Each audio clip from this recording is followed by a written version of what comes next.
मैं जिला गाजियाबाद हूँ, दिल्ली से दिल मिलाता हूँ, यूपी का मान बढ़ाता हूँ, खूब कमाई करता हूँ, सरकारों को खुश रखता हूँ। लगती है बोली मेरी, जुटती है अफसरों की टोली। मैं सरकारों की आंख का सरताज हूँ, मैं जिला गाजियाबाद हूँ, मैं जिला गाजियाबाद हूँ।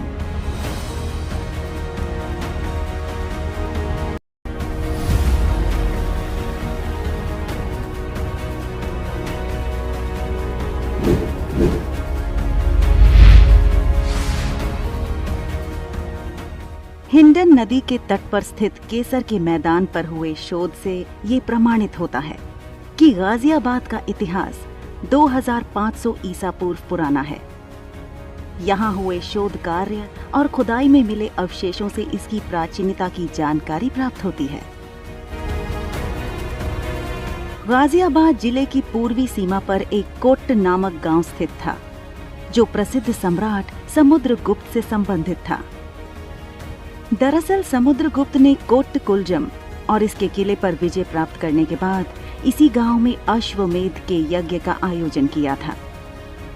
कालांतर में कोट्ट गांव में 7 से भी ज्यादा युद्ध लड़े गए थे, जिसमें 4वीं सदी में समुद्रगुप्त और कोट्टकुलजम के बीच लोनी में लड़ा गया युद्ध बहुत प्रसिद्ध है।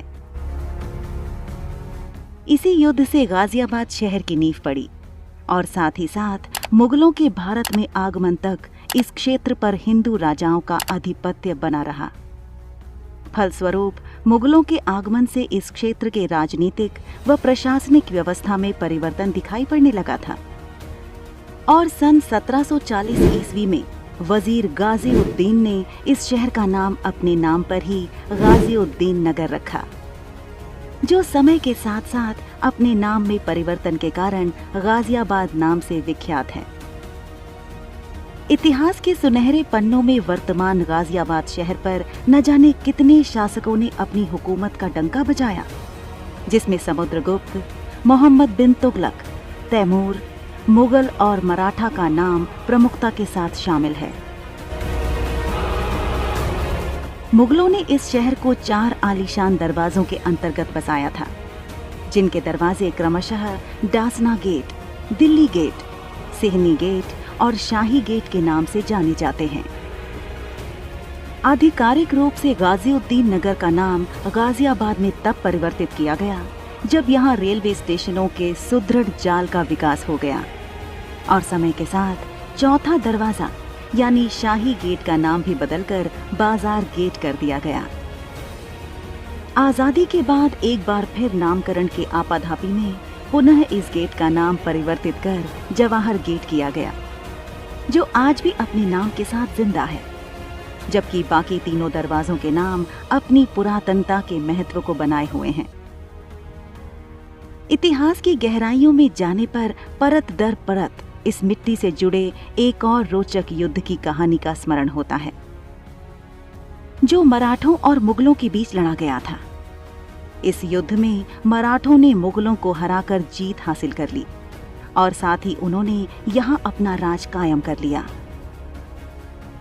इस शहर ने अंग्रेजों के अत्याचार के खिलाफ भी आवाज उठाने में अहम भूमिका निभाई थी, जिसका वर्णन 1857 की महान क्रांति के आलोक में स्वतंत्रता सेनानियों और अंग्रेजों के बीच हुई थी, जिसका दृष्टांत आज भी ब्रिटिश सैनिकों और अधिकारियों की कब्रों को देखकर लगाया जा सकता है। उत्तर भारतीय इतिहास में गाजियाबाद का स्थान कई स्वतंत्रता सेनानियों के जन्म का प्रमाण देता है, जिन्होंने उन सभी के लिए स्वतंत्रता की प्राप्ति के लिए समर्पित विभिन्न क्रांतियों में भूमिका निभाई है। कालांतर में गाजियाबाद शहर लोगों की आंखों में तब खौल उठा जब सन 1763 में राजा सूरजमल की रोहिल्लाओं ने इसी शहर के पास हत्या कर दी थी। प्रशासनिक रूप से साल 1976 तक ये शहर मेरठ जिले के एक तहसील के रूप में तब तक बना रहा, जब तक उत्तर प्रदेश के तत्कालीन मुख्यमंत्री नारायण दत्त तिवारी ने इसे अलग जिले का नाम न दे दिया। उन्होंने 14 नवंबर 1976 में इसे एक अलग जिला गाजियाबाद के रूप में घोषित कर दिया। इसी के साथ गाजियाबाद के नाम का नया जिला अपने वर्तमान स्वरूप में आया और 31 अगस्त 1994 को गाजियाबाद को नगर निगम का दर्जा दिया गया। जिला बनने के बाद गाजियाबाद ने सामाजिक, आर्थिक और कृषि के क्षेत्र में अभूतपूर्व वृद्धि दर्ज की है। हालांकि यहाँ साल 1865 से ही रेलवे मौजूद है, फिर भी साल 1940 तक यहाँ आधुनिक औद्योगिकरण की शुरुआत नहीं हो पाई थी, क्योंकि ऐतिहासिक दृष्टिकोण से दिल्ली ही देश की राजनीतिक धुरी थी, जो गाजियाबाद के निकट है। लेकिन साल 1940 में यहाँ पहली आधुनिक कारखाने की स्थापना हुई। यद्यपि आजादी के बाद भी यह कारखाने अपनी संख्या में बढ़ते ही रहे और वर्तमान समय में औद्योगिक क्षेत्र का स्वरूप ग्रहण कर लिया है। 70 के दशक में बड़ी संख्या में स्टील मैन्युफैक्चरिंग इकाई का लगातार बढ़ना और साथ ही साथ इलेक्ट्रॉनिक्स कारखानों का भी विस्तार गाजियाबाद को आर्थिक रूप से मजबूती प्रदान करता है, जो कालांतर में भारत इलेक्ट्रॉनिक्स लिमिटेड और सेंट्रल इलेक्ट्रॉनिक्स लिमिटेड की स्थापना का आधार बना। यहाँ सामाजिक, आर्थिक, राजनीतिक, औद्योगिक और कृषि क्षेत्र में लगातार उन्नति ही हुई है, जिसका प्रभाव जीवन के सभी क्षेत्रों में दिखाई देता है। यहाँ टाटा, बिरला और रिलायंस जैसी देसी कंपनियों के साथ विदेशी कंपनियों का धीरे धीरे पैर पसारना उद्योग जगत के लिए लाभकारी और उपभोक्ता बंधु के निजी जीवन को बदलने में मुख्य भूमिका का निर्वहन हो रहा है। आज गाजियाबाद की एक बड़ी पहचान उसमें मौजूद कारखाने और मल्टीनेशनल कंपनियों की बदौलत है। इस शहर में घुसते ही आपको बड़ी बड़ी फैक्ट्रियों और मल्टीनेशनल कंपनियों के बिल्डिंग्स दिखाई देने लगेंगे।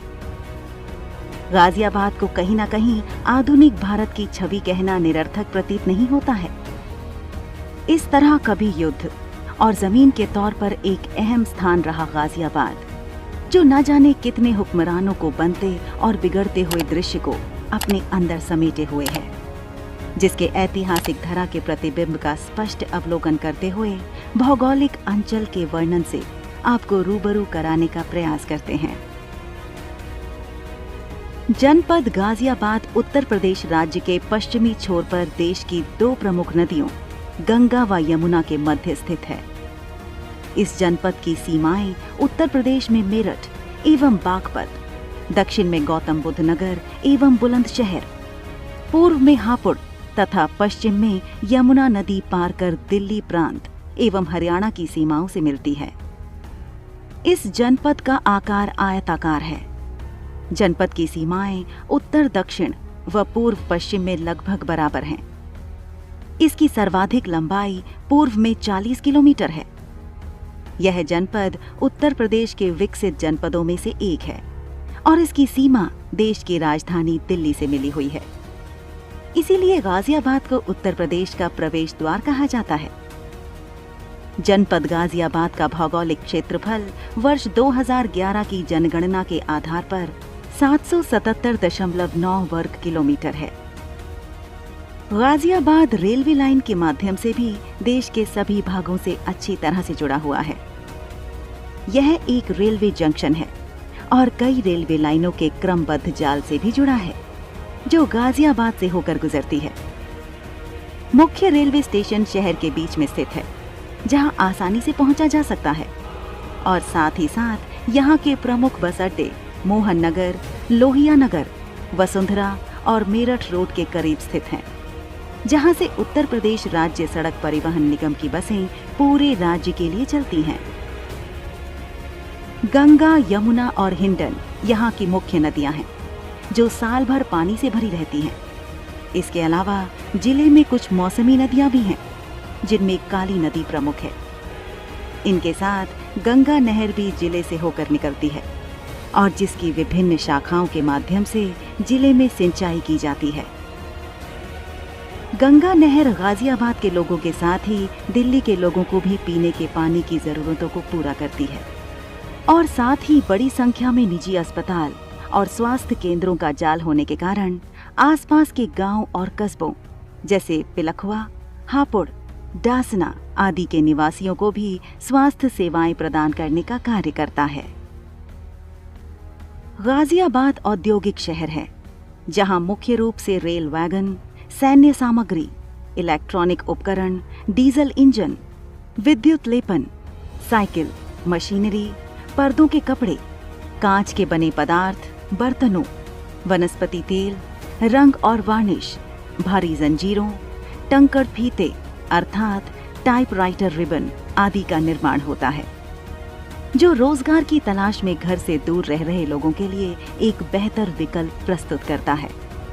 और साथ ही देश की राजधानी से सटे होने के कारण दिल्ली के सभी प्रमुख समाचार पत्र, टीवी चैनल और रेडियो चैनल के कार्यालय यहाँ स्थित हैं। पर्यटन के दृष्टिकोण से गाजियाबाद में कुछ धार्मिक स्थान के साथ एडवेंचर और मनोरंजन के थीम पर आधारित स्थल हैं, जहां सैलानी लोग असीम आनंद की अनुभूति कर सकते हैं। तो आइए ऐसे ही कुछ महत्वपूर्ण स्थलों की दुनिया का दीदार कराते हैं। अजर्रा, जो गाजियाबाद का एक गांव है और काली नदी के तट पर स्थित है। यह नदी गाजियाबाद में खरखौदा तहसील से होकर बहती है। गांव का नाम अजीपारा मंदिर से लिया गया है। योगी अजीपाल द्वारा निर्मित ठाकुर द्वार मंदिर प्रमुख पर्यटक स्थलों में से एक है। माना जाता है कि तबला वादन की अर्जरा शैली की उत्पत्ति यहीं से हुई है। इस्कॉन मंदिर, जो international society for Krishna consciousness का हिस्सा है। स्थानीय लोग गर्व से दावा करते हैं कि यह गाजियाबाद का सबसे सुंदर मंदिर है और यहाँ श्री कृष्ण की मूर्तियां सबसे आकर्षक हैं। निश्चित रूप से मंदिर के अंदरूनी भाग सुंदर हैं और स्वच्छता सराहनीय है। देवताओं की मूर्तियां गहने और रेशम की वेशभूषा से सुसज्जित हैं, जो धार्मिक अनुयायियों को मंत्रमुग्ध कर देता है। ड्रिजलिंग लैंड, जो दिल्ली मेरठ रोड पर 8 किलोमीटर की दूरी पर स्थित एक जल थीम मनोरंजन पार्क है। वाटर थीम पार्क के साथ सभी आयु वर्ग के लोगों के मनोरंजन के लिए एक विशाल स्थान है। दादरी, जो गाजियाबाद से लगभग 19 किलोमीटर दूर और 216 मीटर की ऊंचाई पर स्थित है। यह कस्बा दुनिया की सबसे बड़ी बिजली परियोजना के लिए जाना जाता है, जिसे राष्ट्रीय ताप विद्युत निगम द्वारा प्रबंधित किया जाता है। इस कस्बे ने 1857 में स्वतंत्रता के लिए संघर्ष में एक महत्वपूर्ण भूमिका निभाई थी, जब गुर्जर शासक राजा उमराव सिंह भाटी ने अंग्रेजों के खिलाफ लड़ाई लड़ी थी। गाजियाबाद के विरासत के संपूर्ण प्रसंग को विराम देते हुए हम अपने व्यूअर को ये भी बताना चाहेंगे कि अंतर्राष्ट्रीय क्रिकेट के सभी प्रारूप के संन्यास लेने वाले उत्तर प्रदेश के खिलाड़ी सुरेश रैना और कभी मिस यूनिवर्स का खिताब अपने नाम कर चुकी बॉलीवुड अदाकारा लारा दत्ता वह अपनी कविता कोई दीवाना कहता है कोई पागल समझता है से युवा दिलों पर राज करने वाले कवि कुमार विश्वास जी की जन्मभूमि का पर्याय है यह जिला गाजियाबाद। धन्यवाद।